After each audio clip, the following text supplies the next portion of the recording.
first round of the consultation to take place in the not-too-distant future. Japan's nuclear envoy has met with his South Korean counterpart in Seoul to discuss resuming talks over the DPRK's denuclearization. The two nuclear officials met to evaluate the situation on the Korean peninsula and to decide on the next steps in dealing with the DPRK's nuclear program.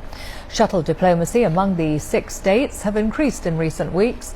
The nuclear envoys of China and South Korea agreed in Seoul last month on a stage-by-stage process for restarting the talks. TEPCO has released footage for the first time of the damaged reactor number 3 at the Fukushima nuclear power plant. The fuel rods were covered in debris from the March explosions and were not visible in the footage, but officials believe they are largely undamaged. In an operation filmed by a robot camera, 40 millimeters of water was collected from the spent fuel pool. The water is contaminated with high levels of radioactive material, which needs further analysis for evaluation. The operators of the stricken power plant have been struggling for nearly 2 months to restore critical cooling systems that were knocked out by the disaster. The government and TEPCO in April projected that bringing the plant to a cold shutdown could take 6 to 9 months.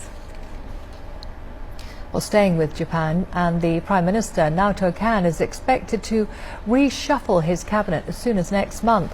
It's viewed as a bid to reinforce the government's reconstruction efforts after the twin disasters in March and to strengthen Kan's standing within the ruling Democratic Party. Deputy Chief Cabinet Secretary Yoshito Sengoku will likely be tapped for the post handling reconstruction. Lawmaker Goshi Hosono, an aide to Kan, is seen as a strong candidate for the role managing the nuclear accident at the Fukushima plant. The reshuffle could come soon after the current session of Parliament ends on June the 22nd. But Kan may wait until just before an extraordinary session of Parliament expected to start in August. You're watching CCTV News, still to come. Rebuilding ruins, we go to Sichuan province to see how reconstruction projects are progressing 3 years since the quake of 2008. And piecing together history, a centuries-old painting that was split into 2 is set to be reunited for the first time in Taipei. China's top economic planning body has given a progress report on the rebuilding of areas worst hit by the massive earthquake 3 years ago in Sichuan province. 95% of reconstruction projects have been completed. Laurie Liu has more. Officials say nearly 3,000 new schools and more than 1,000 hospitals in Sichuan have been built or reconstructed. The reconstruction investment in the province so far has reached nearly 800 billion yuan. The funds also helped renovate and reinforce more than 3.5 million rural and urban homes in just 1 year after the quake. In 2 years, reconstruction of 1.5 million rural homes and 250,000 homes in cities was finished. GDP growth in the 39 quake-struck counties was 1 percentage point higher than the provincial level. The vice-governor of Sichuan says the provincial government will allocate an additional 3 billion yuan in the next 3 to 5 years to help over 1,200 villages eliminate poverty. The quake also affected neighboring Shanxi and Gansu provinces. 3 years on, living conditions there are also improved. In Gansu, nearly 700,000 homes have been rebuilt or renovated. All damaged temples have been reinforced or reconstructed in the province. In Shanxi, 4 severely affected counties have completed more than 95% of rebuilding. Officials say that not only have living conditions improved through the reconstruction process, but the economy has rebounded strongly.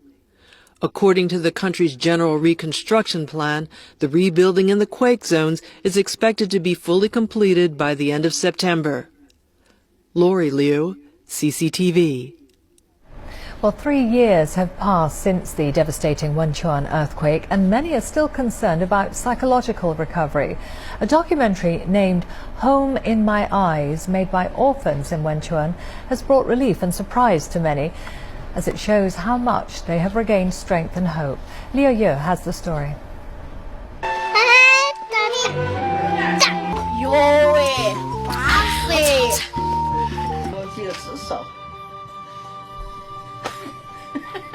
They say what doesn't kill us makes us stronger. These clips of happy video are not from a comedy TV series, but a documentary named Home in My Eyes, made by orphans in quick hit Wenchuan.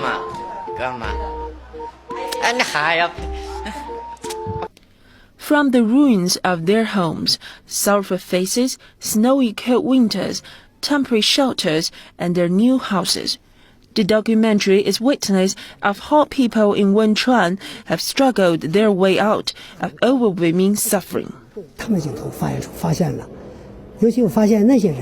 From what the children have recorded, people in Wenchuan are not sad and dull. They're joyful, they're dancing every day. There are old grandpas, the middle-aged, and very little kids. I feel they're shooting the people as a large family. Liao Chen is one of the child directors of the documentary, and now he is hosting the release conference of his own film. Looking at the happy, innocent face, it's hard to imagine that Liao Chen was left parentless and broken by the disaster. He has received financial aid from a charity foundation and is now studying shooting film with Jiao Bo. Filming is great fun. We can record everything, from us living in the shelter till now in the permanent houses. And it's the happiest of all when I can share the photos with others. And the genuine portrayal has left many touched. My greatest feeling is that the film is genuine and not artificial or affected. There is childhood innocence in it. I believe their future will be very bright.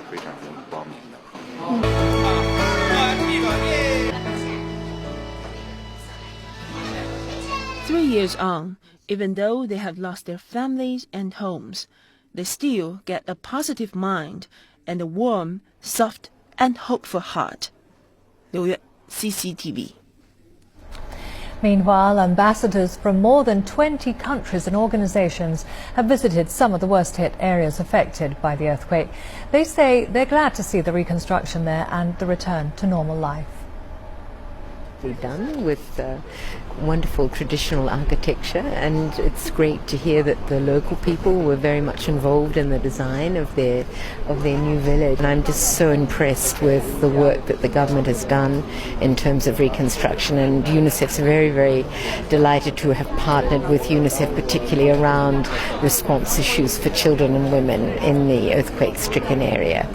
I have been here in 2008, very positively surprised by the speed with which everything was reconstructed, and I'm very happy for the local people that they found their new homes already. The main aspect I would like to underline is the tremendous efforts from the population to reconstruct their hometown and their villages, and to get rid of the past after the earthquake of 2008. And as a friend of China, we have brought all my best wishes and best of the luck for the people of Sichuan. The third Strait Forum is set to be held in the city of Xiamen in Fujian province in eastern China. Fan Liqing, a spokeswoman for the State Council's Taiwan Affairs Office, said the unofficial event will take place from the 11th to the 17th of June. The forum will invite a large number of people from Taiwan's various social groups, especially individuals at grassroots levels, in order to promote cooperation at village and town levels across the strait. Fan said the forum will include activities such as cross-strait folk stories, cultural exchanges and the staging of Taiwan temple fairs. She said as of this year, the Strait Forum would open on the second Saturday in June every year, and that it would last for a week. An historic painting that was split in two is set to be reunited and displayed to the public in Taipei. One part is currently here in Beijing, while the other is now in Taipei. Since its acquisition in 1954, the smaller piece of the famous Yuan dynasty landscape dwelling in the Fuchun Mountains has been kept in an old office building in Hangzhou, with the larger part being kept at Taipei Palace Museum. Well, 7 art pieces have been stolen from the historic Forbidden City Palace Museum. The pieces included gold and jewel purses and makeup cases from the early 20th century. Authorities have held a new conference on Sunday night's theft. The items were on loan from a private museum in Hong Kong. A spokesman says security has been increased and the entire Palace Museum will be checked to see if any other items are missing. We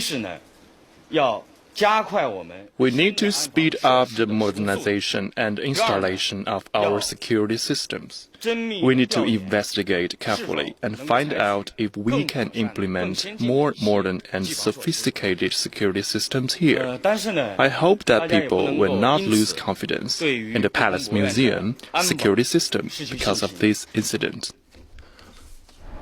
Well, that's it for this news update. I'm Karen Roberts in Beijing. Bye for now.